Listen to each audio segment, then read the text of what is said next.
All right. So I just want to welcome everybody for joining our discussion today, and thank you for taking the time out of your day to hear Dr. Chu and I talk. So I'm Brian Quinn. I'm one of the interventional cardiologists here at Boston Children's Hospital and the medical director of our pulmonary artery reconstruction program. I'm here with my colleague and friend, Dr. Chu, one of our cardiac surgeons and the surgical director of our pulmonary artery reconstruction program. So thanks, Dr. Chu, for joining us today as well.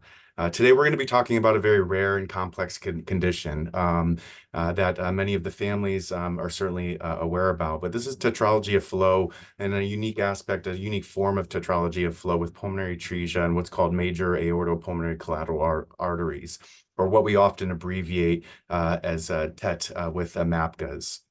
To give everyone a sense of how uncommon this is an extremely rare and extremely complex form of congenital heart disease. If we think about patients born with tetralogy of Fallot in and by itself, only about one in 1,000 infants are born with this form of congenital heart disease. And then when you add on the complexities of patients with tetralogy of Fallot who also have pulmonary atresia and these MAPCA collateral arteries, we're talking about one in probably about 50,000 live births. So it's an extremely rare but extremely complex form of congenital heart disease. With maybe only a few dozen patients throughout the U.S. that are born every year with this condition. So really, it's really important that certain centers that have the expertise and the team structure to care for these patients safely and effectively. Boston Children's Hospital, our pulmonary artery reconstruction program, really brings together these aspects of care, including cardiac surgery, interventional cardiology, imaging specialists, anesthesia, and intensive care to manage these patients and work side by side to help really create a personalized treatment plan for each and every child born with this condition. So our goal today is to help families understand what this condition means, what treatment looks like, and how collaboration between surgery and cardiology can make a difference in outcomes for these patients. So Dr. Chu, with that background in mind, do you mind just kind of discussing for the families here that are here a little bit about tetralogy of Fallot with pulmonary atresia and MAPCAs? Awesome. Thanks, Brian. As many of you may know, tetralogy of Fallot involves a large ventricular septal defect, a narrowing of the connection between the heart and the pulmonary artery, overriding aorta and right ventricular hypertrophy. The blockage of the pulmonary valve is typically pulmonary stenosis, but in a subset of patients, there's pulmonary atresia or a complete blockage of the pulmonary valve. Due to blockage of the pulmonary valve, blood can't go into the pulmonary arteries, and so the body forms these major aortopulmonary collateral arteries, or MAPCAs, from other arteries. These might be bronchioles or esophageal vessels that migrate into the lung. And so the MAPCAs, where they arise from is most typically from the descending thoracic aorta, but at the same time, these MAPCAs can arise from virtually any systemic arterial vessel, be it from the arteries of the head or neck, the arteries of the arms, or even the arteries that supply the heart itself. Yeah.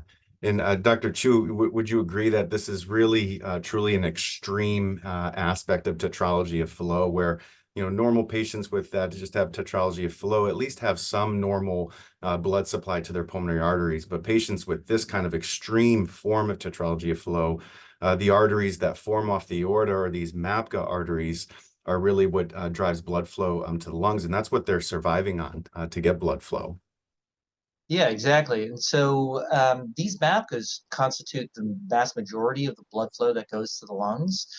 Some of these patients still have native pulmonary arteries, but there are characteristics of some of these arteries that are native that are sometimes helpful, like if there's a good dual supply connection, it's something that allows the native pulmonary arteries to develop. But a lot of these vessels are what we call single supply MAPCAs. They're the only road into that part of the lung, and that's part of what makes unifocalization in TET-PA MAPCAs patients particularly complicated, because there's such huge variety in what we're looking at.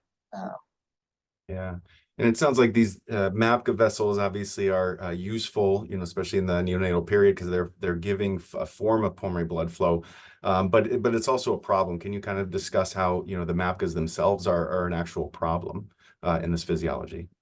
Yeah, so while they're useful in the womb, after birth, they're a pretty inconsistent supply of blood flow to the lungs, and so some children will have too much blood flow, leading to overcirculation and heart failure type symptoms. Others won't have enough blood flow, leading to not enough oxygen in their blood, making them blue. Because of these MAPCAs are functioning independently, a child can have too much blood flow to one part of the lung and too little blood flow to another. And so, if there's too much blood flow to any one part of the lung, the vessels in that part of the lung can get damaged, leading to persistently high resistance. Things can get pretty complicated quickly, so care has to be personalized to each individual patient. But that brings up another separate thing, Brian, Dr. Quinn. Uh, how are TET-PMAPs diagnosed? Yeah, that's a great question. The diagnosis can be made at different stages. Typically, thankfully, with the advances of prenatal ultrasound, many of these patients are diagnosed during the prenatal period. So we have kind of adequate preparation to, treat the kind of plan ahead of time, treat these patients adequately. And typically what's seen on prenatal ultrasound may not tell the entire picture, but what we typically would see is that there's either absence of normal pulmonary blood flow across the pulmonary valve. So there's complete pulmonary, what we call pulmonary atresia, and there's limited blood flow to the lungs. And a lot of that has to be teased out after the infant is born with, different non-invasive diagnostic tests.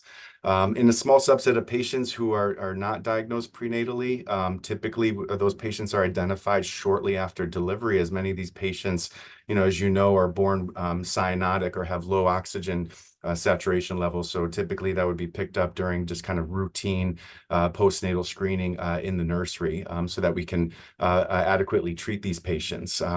Typically at that point, we typically start with an echocardiogram. Which kind of clarifies the underlying cardiac anatomy. So it clarifies the Tetralogy of Fallot, the ventricular septal defect that's associated with that, and then atresia of the pulmonary valve or lack of normal blood flow to the pulmonary arteries. The echocardiogram is good at trying to identify some of these MAPCA collateral arteries and giving us a rough idea of what's going on in the background. But typically after that, we need to step up the non-invasive test to get a more advanced imaging. At this point, that's typically done with a CT angiogram, which, as you know, we get routinely here for all of our patients. And we'll probably spend quite a bit of time today discussing that and the importance of getting those CAT scans and the CT angiograms. But at that point, that's a pretty relatively easy test that we can do on even a neonate who is just born, and that'll give us a three-dimensional roadmap of these MAPCA arteries, which are very complicated. And as Dr. Chu has mentioned, these MAPCA arteries can come off of the aorta, they can come off of different blood vessels coming off the head and neck. And every patient really has a unique roadmap of these collateral vessels. So the CT angiogram really helps us to identify the number, the size of these, because that can change. Some patients can have one or two MAPCAs, some patients can have several. And that obviously adds to the complexity of the child and the care that's going to need to be delivered. And then once we get all these non-invasive tests and we have a clear diagnosis formed, which we can typically do pretty shortly after birth, then we start to better understand how the lungs are supplied with blood, and that'll plan our timing of surgical repair that each child will need. That's a great overview, Dr. Quinn. Do you want to talk a little bit about where cardiac catheterization fits into this entire diagnostic and treatment picture? Yep. Yeah. So as an interventional cardiologist, that's certainly my specialty here and provides a tremendous amount of value for the complexity of these patients. And it's really important. That's part of how we evaluate and care for these children. But it's not always the first step. Cardiac catheterization gives us two options. We have a diagnostic portion of it where we can aid in the diagnosis of the anatomy. We can clarify things preoperatively for Dr. Chu. And then we have an interventional aspect of cardiac catheterization where we can do different techniques to either improve pulmonary blood flow for infants, and we'll talk a little bit more later about what happens after surgery, or we sometimes need to restrict pulmonary blood flow as well. So As Dr. Chu mentioned earlier, a lot of these patients are born with various forms of MAPCAs. Some of them may be supplying too much blood to the lungs, and that leads to a really an imbalance of blood flow that's going to the lungs versus the body. Other patients may not have enough pulmonary blood flow, and that's when we need to kind of step in and potentially intervene in the cath lab versus going to surgery. So things that we would offer in the cath lab could be something called a ductal stent. Or what's called the PDA. This is a normal connection in utero between the aorta and the pulmonary arteries, and is sometimes present in patients with MAPCAs. And sometimes that can be a way in which that we can place a stent in this artery to provide additional blood flow to one of the MAPCA segments, which would typically be an entire segment of lung, to buy some time to allow the child to grow before going for the more definitive operation. On the other hand, as I mentioned, there's certain times where some of these MAPCA vessels are very large and they're sending just a tremendous amount of blood flow to certain areas of the lung. And over time, that can really damage the lung. And we're very cognizant of that to perform the catheterization to understand that. And then we have specialized devices called pulmonary flow restrictors, which really under unique circumstances, we may have to utilize those to restrict pulmonary blood flow if it's actually too much. And then generally wait until, most of the time, we wait until surgery is being performed. And we utilize the catheterization as an important preoperative diagnostic assessment for Dr. Chu and his team so that they have all the information going into surgery to best care for the child. The main goal of the cath at that time is to really understand the anatomy, understand if there are native pulmonary arteries that can be used at the time of reconstruction, understand where they come from, where they go, and clarify all that in addition to what we have on the CT scan. And all of that creates the surgical roadmap for Dr. Chu. And every vessel he'll be working on has been clearly identified and understood. Yeah, that's exactly right. The information from these studies is really critical for planning the operation.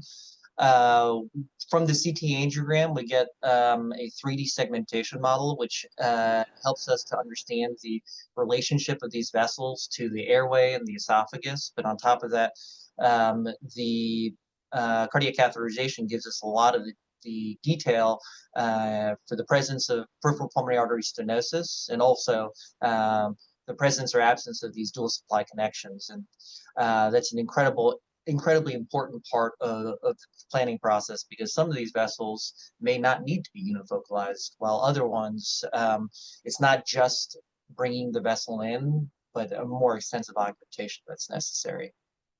Yeah, absolutely. And Peter, I think that's a great setup. I think a lot of the families, have heard us talk about unifocalization, but, some may be more familiar with it than others. Can you kind of walk us through what the unifocalization operation involves and really what makes it so unique from a surgical standpoint? Yeah, sure, Dr. Quinn. Unifocalization is really the cornerstone of how we treat tetralogy of Fallot with pulmonary atresia and MAPCAs. In these children, as we were talking about, the lungs are supplied by multiple different little vessels, and all of these vessels have to be brought together into a single, well-organized pulmonary artery system. During the operation, we locate each of these MAPCAs and connect them to the native pulmonary arteries, if there are native pulmonary arteries, and then enlarge them to the extent that's physically possible so that the blood has one way into the lungs. Yeah. And now that you've brought it up and kind of talked about the procedure has really evolved a lot over time. And certainly what we've done here as an institution, over the last, 20 or more years that we've been doing this, it's really evolved and changed. Can you tell us a little bit about the historical approaches to repair and what that evolution has looked at like, especially within our pulmonary artery reconstruction program? Yeah, so historically, this disease process was approached with multiple operations. Children would first have an operation in the newborn period to place a connection between the right ventricle and the pulmonary artery and the native pulmonary artery. And the kids would then come back for thoracotomies on either side to incorporate the MAPCAs from in the right and left lung into the native pulmonary arteries. Kids would then require multiple trips to the cardiac catheterization lab to have vessels dilated over time, sometimes over the course of years. And at that point, when the child was starting to have a bit more over circulation, the child would return to the operating room for a fourth operation that would involve placing a larger conduit and hopefully closing the ventricular septal defect at that time. That approach was pretty arduous and often required many cardiac catheterizations, even post-operatively. And so in the past 3 years, since we've started the pulmonary artery reconstruction program at Boston Children's Hospital, we've typically waited until the child is 4 to 6 months old and then proceeded with the unifocalization operation. During the unifocalization procedure, all of the MAPCAs are brought together at the first operation. Moreover, we've been doing our best to enlarge these vessels out into the periphery, out into the segmental level, all in an effort to minimize the amount of work that has to be done later in the cardiac catheterization lab. With this approach, we've been able to close the ventricular septal defect at the first operation in many of these patients and haven't seen as much need for pulmonary artery rehabilitation afterwards.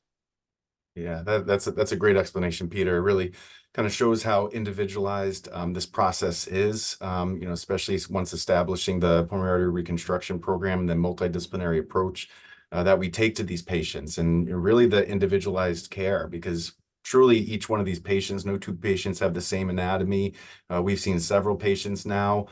There's maybe some things that overlap, but each patient truly is unique and needs to be, dealt with differently and thought about differently. And that's what we're trying to accomplish here. And these surgical procedures are certainly a lot of work. And I'm not sure how, you get that all down, but can you talk about that a little bit, and just, the length of these procedures and how much that actually goes into the initial unifocalization procedure? Yeah, well, it's definitely not for the faint of heart, and that's why we're one of the only hospitals in North America that offers this operation. There are a couple other ones that do also. The operation is long, with cardiopulmonary bypass times anywhere from 7 to 14 hours, making the operation itself take anywhere from 12 to 20 hours. Some of these vessels that we're bringing together are 1 to 2 millimeters, and so it's just a lot of very fine technical work.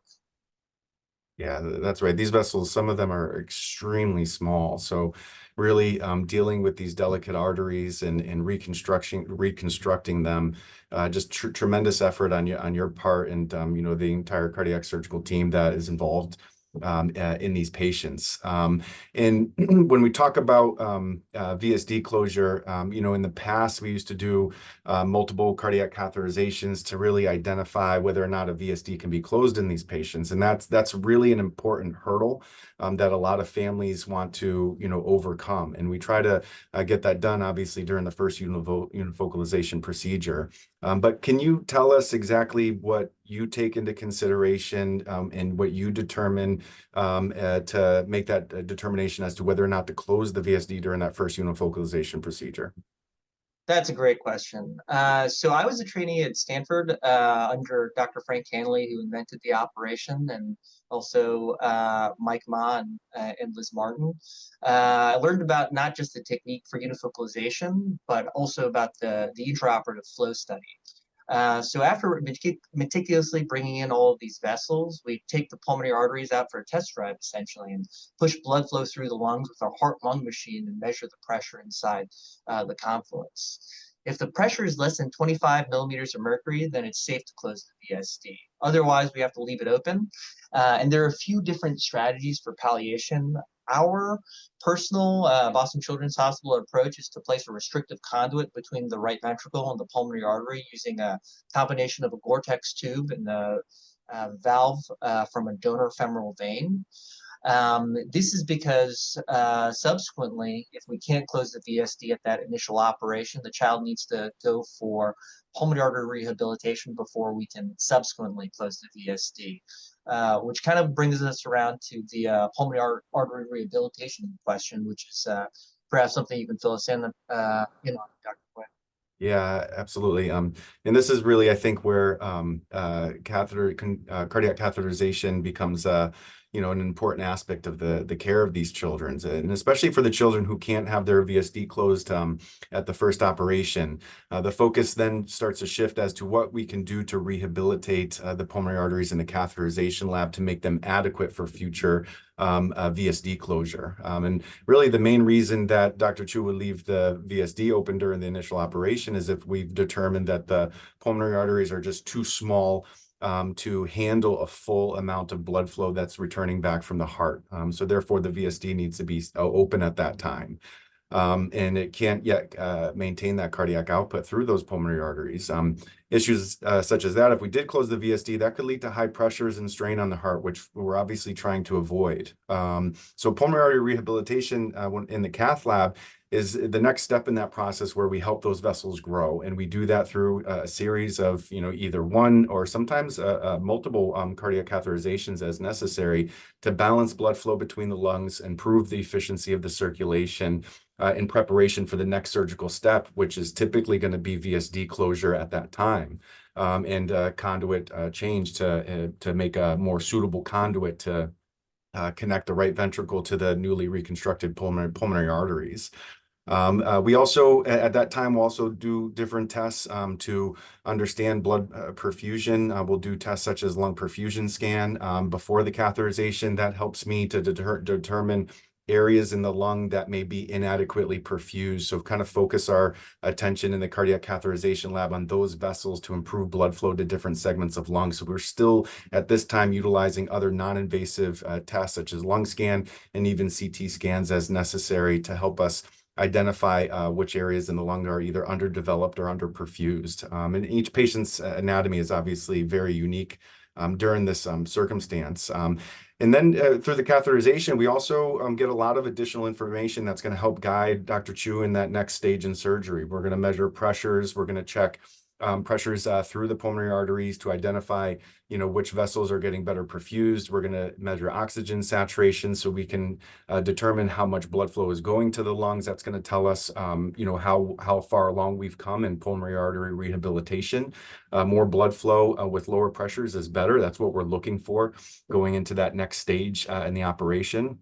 And if we do find narrowed segments in pulmonary arteries, then we treat them. And we have different techniques to do that, such as balloon angioplasty, where we literally put in balloons to dilate those narrowed vessels. We have different types of balloons that undergo high pressure, other balloons that have actual blades in them to actually cut through very thickened arterial walls. Some of these vessels can be very thick and very obstructed. So we have a lot of tools at our disposal that we're very comfortable using. We utilize on numerous patients, not just patients with MAPCAs, to carefully improve pulmonary blood flow and expanding in preparation for that next step. And once the vessels have grown and the pressures are favorable, that's when we send the child back to Dr. Chu and his team for surgery.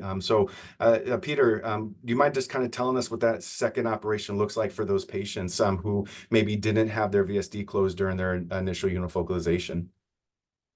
Well, generally speaking, that second operation involves conduit change and closure of the ventricular septal defect. Sometimes we have to do a little bit more pulmonary artery work, but largely that isn't necessary.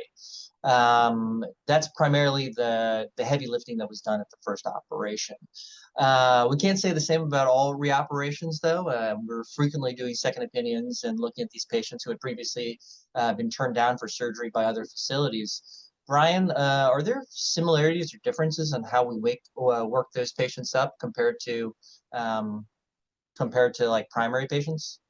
Yeah, there's definitely a lot of similarities, but there's an additional layer of complexity for those patients. Many of the patients who come to us for a second opinion have, had either surgery elsewhere and have had some form of a unifocalization operation, either with the VSD closed or with it still open. Sometimes we find that there's vessels that haven't been unifocalized yet, so has undergone kind of a staged palliation. And some of those patients who have had their VSD closure can have very high elevations in the pressure in the heart or in that right ventricle that's pumping against stenotic or narrowed pulmonary arteries. So what we typically do is we typically start, as usual, with our non-invasive testing, such as CT angiogram, cardiac MRI can be useful, and lung perfusion scans. So really gathering all of the data that is necessary to best understand these patients before putting them in the catheterization lab or sending them to surgery. And at that point, that's really when our pulmonary artery reconstruction team really takes all that information, and we have a very detailed discussion about these patients before any invasive procedure. This team includes cardiac surgery, Dr. Chu and his team, along with other cardiac surgeons that are involved in our program. cardiologists, invasive cardiologists such as myself, the patient's primary cardiologist, which is really an integral aspect of this team as well for individualized patient care, imaging specialists, anesthesia, and ICU attending. So it's really a multidisciplinary discussion at that point that allows us to decide what the safest and most effective next steps are before moving forward with either a catheterization or surgery. Some of these patients that come in for second opinion, they may need a fair amount of rehabilitation in the cath lab before going to surgery. Sometimes it's the other way around, where they are going to undergo a diagnostic catheterization depending on the anatomy, and then Dr. Chu will take them to surgery and provide whatever surgical reconstruction that they need. But it can certainly be quite complex in how we treat these patients and how we provide individualized patient care. It's also another important aspect of these patients, and Peter, I know you know this as well, is that it's not uncommon that certain segments of lung may be missing and not getting adequately perfused. So one thing that we do in the catheterization lab is we try to identify any missing segments of lung, and that can be of tremendous value to find those segments of lung and find ways to either rehabilitate them or open them up in the cath lab or open them up surgically so that we can give the patient their best possible outcome and try to bring in every single vessel that we can, either by cath or by surgery. But these second opinion cases really require careful planning and coordination between both the cath lab, the operating room, and I think that's truly the strength of our multidisciplinary pulmonary reconstruction program. And that's how we make a difference. Peter, maybe this is a good time for you to share what is different about the operation itself and these revision operations, because obviously those can be very complicated and very unique, but interested in your thoughts there. Yeah, and I think it just goes back to exactly what you're talking about. It all starts with careful planning, because so much of the work that we do involves really close communication, primarily between me and Dr. Quinn. Really, when we're working up some of these patients who have missing segments, this might involve pulmonary venous wedge injections to make sure that we can try to find the little stump of a vessel that I'll subsequently have to try to chase down in the operating room. It's kind of like a no pulmonary artery left behind strategy, where every single vessel has to be brought in, if possible, to give these children the best chance of having as low a right ventricular systolic pressure as possible. The different strategies vary quite considerably. Some of these vessels are brought in non-anatomic positions, and some of these vessels are trapped behind the airway. A lot of these vessels will have stents in them, and stents are quite problematic. If the stents are placed, they really make things quite sticky, and so they might be stuck to the airway, they might be stuck to the esophagus, and it makes things quite a bit more difficult.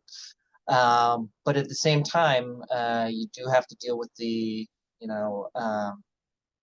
pulmonaries as they are, and just bring everything in to the extent that's possible.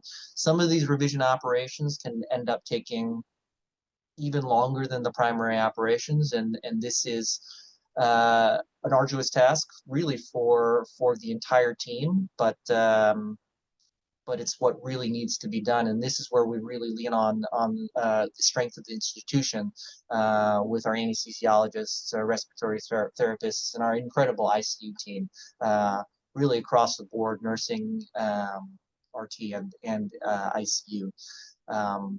This also brings in some of the additional expertise that's really a major strength of Boston Children's Hospital with respect to our airway experts, both from the head and neck surgery, or ORL, and our general surgeons, because there's a variety of comorbid, if you will, airway issues that may be the case, malacia, patients with subglottic stenosis, etc., and then also pulmonary, in terms of making sure we do everything that we can to rehabilitate these lungs after such a massive operation.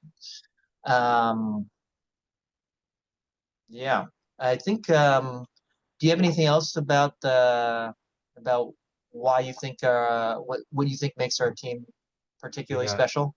Yeah, I think you hit on a lot of key aspects of the team, and I think it's important to understand the really the multidisciplinary nature of it, the integration and the coordination that goes into every aspect of how we care for these children.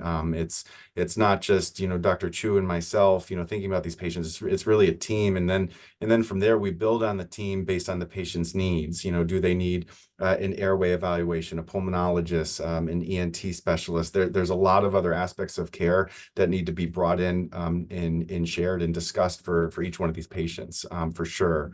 The other things at Boston Children's Hospital that that we have that are unique and certainly are necessary to provide individual care is the use of advanced 3D imaging and segmentation to plan every case. Being able to provide myself and Dr. Chu those 3D reconstructions of the pulmonary arteries, so we can sit down and we can look at them, analyze them, and scrutinize them before the individual procedures, before we ever go to the cath lab or we ever go to the operating room. We have that information, and at that time we can anticipate potential challenges and start discussing how we're going to address these challenges with either surgical or cath-based strategies or medical strategies as well. Once a child comes for surgery or intervention, the collaboration continues across other areas in the hospital as well. The ICU team, imaging specialists, the OR team, anesthesiologist, cardiac surgeons. There's numerous people involved in every aspect of care for these child. And I also want to really highlight the primary cardiologist role. Every single one of these patients has an individual primary cardiologist that is looking out for their needs, is working with us individually, working with our multidisciplinary program to not just follow that patient up until surgery, but follow them afterwards, and to keep the communication lines open between the patient and our team here. We have our dedicated pulmonary artery reconstruction program. We meet at least twice a month and ad hoc as needed. So, we're discussing numerous patients on a frequent basis and really kind of building up expertise, because of that and the high volume associated with that program and all the unique aspects and care that go into it. The level of multidisciplinary collaboration means that every decision we make is shared. It's deliberate. It's based on the collective experience of the entire team. And I think that's really a huge highlight of what makes Boston Children's Hospital unique and what makes our program helpful for patients and improving outcome. And ultimately, I like to think that the strength of our program comes from the shared commitment to really precision and partnership between those teams, the patients, and the families themselves. Wow, Brian, that was a great answer. What do you think are the like the barriers to care in your mind? Yeah.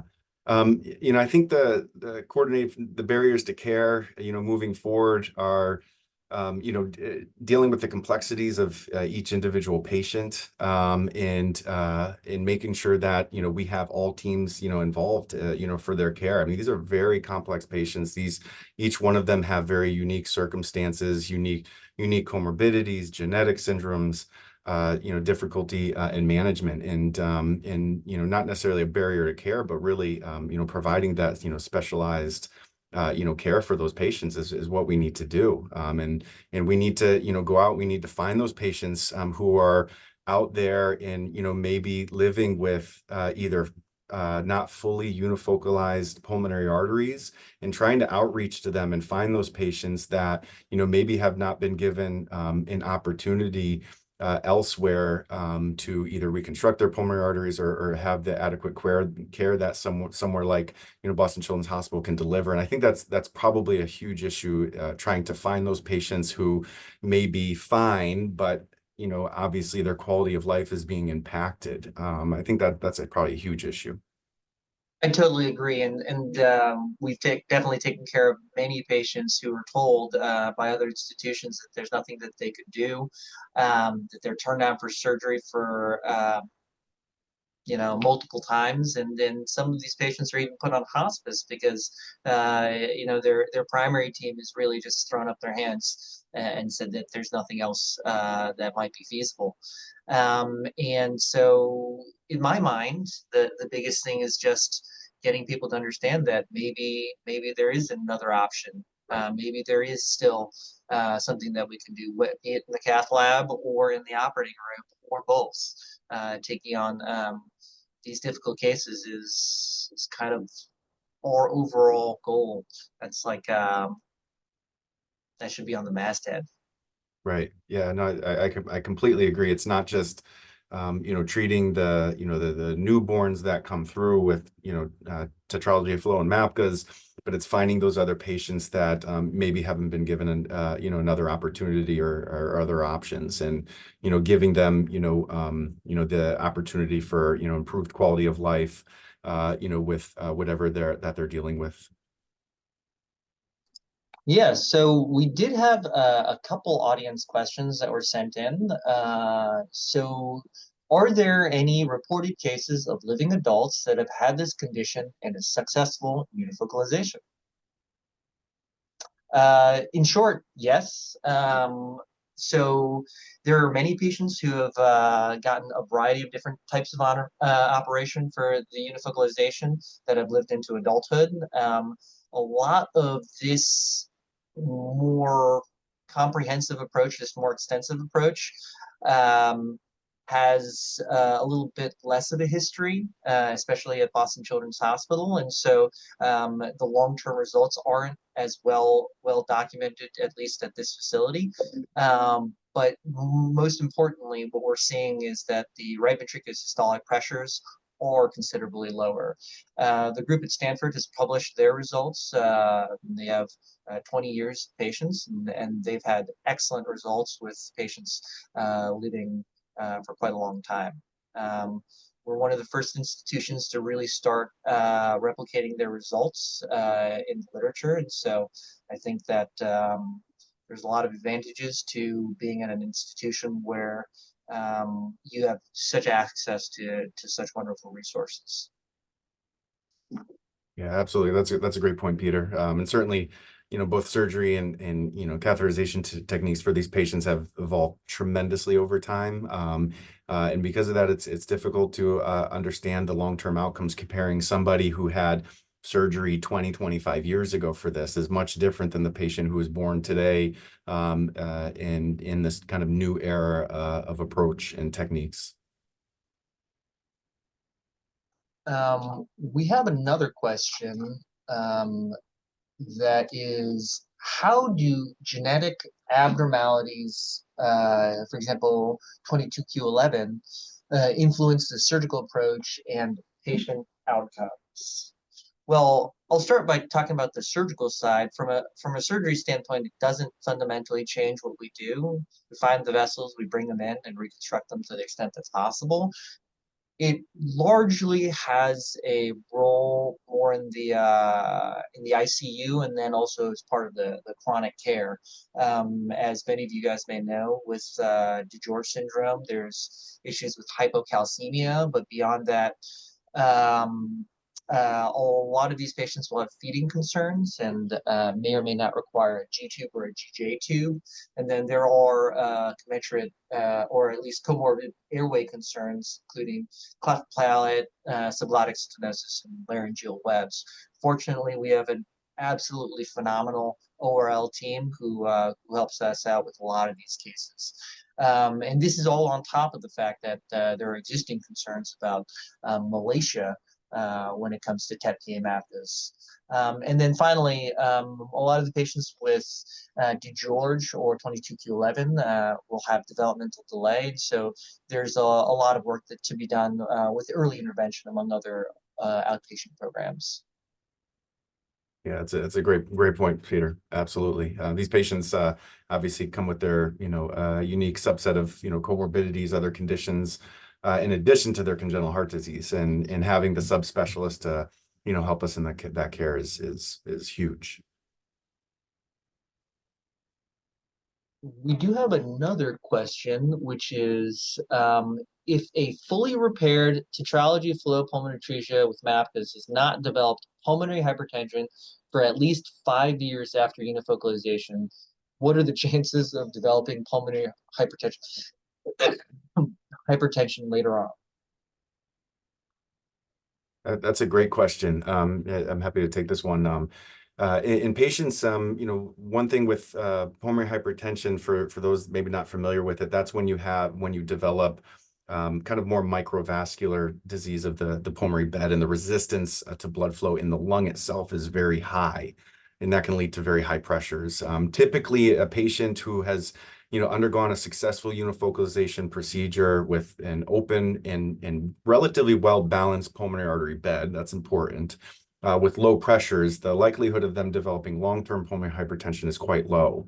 However, there can be, if there's differences in pulmonary blood flow to different segments of lung, if different segments of lung may be getting too much flow or too little flow, different areas of lung can develop some, peripheral pulmonary vascular disease. Certainly that's one of the reasons why we do, even after a very successful unifocalization procedure, we do, ongoing surveillance for these patients. But the chances after a successful one are low if all of those criteria are met. Great answer. Another question, do you see adults with unusual pulmonary and cardiac problems, as well as other coexistent rare vascular anomalies? This isn't so much a pulmonary artery reconstruction question. This is more of a seemingly a general question. And the answer is yes, we oftentimes do end up having adults come to us.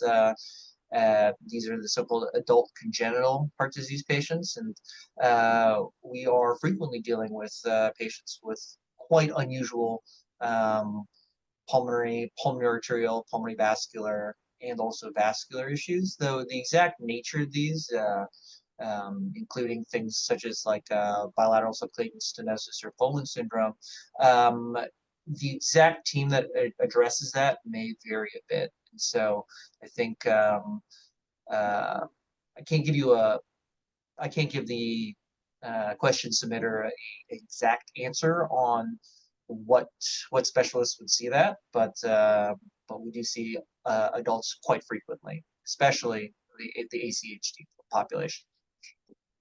I agree. Yeah, we have a tremendous adult congenital heart disease program here that partners with the Brigham and Women Hospital and deals with a lot of these patients. And then, from there establishes, what other teams such as ours that would be relevant for that patient's care.